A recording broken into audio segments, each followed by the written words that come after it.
अकोट तालुक्यातील ग्राम पणस येथील पत्रकार संजय गवळी यांच्या घराला बुधवार 8 मे रोजी दुपारी 2 वाजताच्या दरम्यान आग लागल्याची घटना घडली आहे। यामध्ये घरातील जीवनावश्यक वस्तूंसह इतर मालमत्तेचे मोठ्या प्रमाणात नुकसान झाले आहे। दरम्यान संजय गवळी व त्यांचा भाऊ अनिल गवळी हे दोघेही काही कामानिमित्त बाहेरगावी गेल्यामुळे हे घर काही दिवसांपासून बंद होते। त्यामुळे कोणतीही जीवितहानी झाली नसल्याचे समजते। अचानक दुपारच्या सुमारास घरातून धूर निघत असल्याचे शेजाऱ्यांच्या नागरिकांना दिसताच आजूबाजूच्या लोकांनी मिळून आग विझवून आटोक्यात आणली आहे। यावेळी अकोट नगरपालिकेच्या अग्निशमन दलाशी संपर्क केला असता नगरपालिकेची अग्निशमन गाडी बऱ्याच दिवसांपासून बंद असल्याचे वास्तव समोर आले आहे। यापूर्वी सुद्धा अनेक प्रसंगी अग्निशमन गाडी वेळेवर उपलब्ध न झाल्याने आपत्तीग्रस्त नागरिकांना मोठा मनस्ताप सहन करावा लागल्याचे स्थानिक नागरिकांचे सांगणे आहे।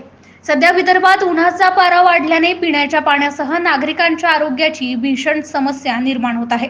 त्यातच आग लागण्यासारखे प्रकार घडत असल्याने प्रशासनाने आपत्कालीन व्यवस्था तयार ठेवणे गरजेचे आहे। परंतु अकोट नगरपालिका प्रशासन अजूनही सुस्त असल्याचे नागरिकांमध्ये तीव्र नाराजी असल्याचे दिसून येत आहे। पणज येथील लागलेल्या आगीत सदर कुटुंबाचे मोठे आर्थिक नुकसान झाल्याने शासनाने पंचनामा करून तात्काळ आर्थिक मदतीची मागणी ग्रामस्थांच्या वतीने करण्यात येत आहे।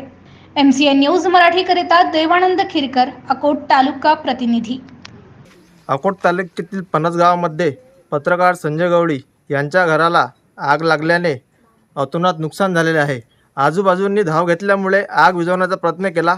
आग त्यानंतर आम्ही सर्वांनी अग्निशामक दलांना फोन लावले। मी फोन लावले असता त्यांची काही प्रतिक्रिया आली नाही।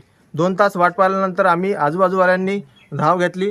त्यानंतर लाईनमॅनला फोन लावून लाईन कट करण्यात आली, कारण की लाईनमुळेच ते आग लागलेली होती। घरामध्ये शॉर्ट सर्किट झाल्याने आग लागल्याने आम्ही अगोदर लाईन कट केली, त्यानंतर आग विझवण्याचा प्रयत्न केला।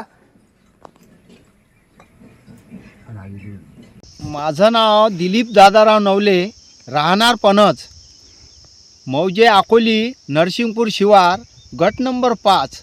माझ्या शेतात 1.5 एकर शेत उन्हाळी पीक ज्वारी पेरलेली होती, सोंगलेली पण होती आणि काही सोंग्याचं पण राहिलेलं होतं आणि कमीत कमी मला त्याच्यात उत्पन्न 1.5 ते 2 लाख रुपयाचं उत्पन्न होत होतं।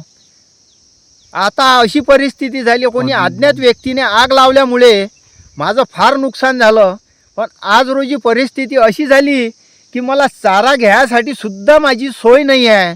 म्हणून माझी शासनाला विनंती आहे की बुवा मला काहीतरी शासनाकडून मदत मिळालीच पाहिजे, अशी म्हणून मी हात जोडून विनंती करतो की शासनाने माझी विनवणी ऐकली पाहिजे आणि याची काहीतरी भरपाई दिली पाहिजे।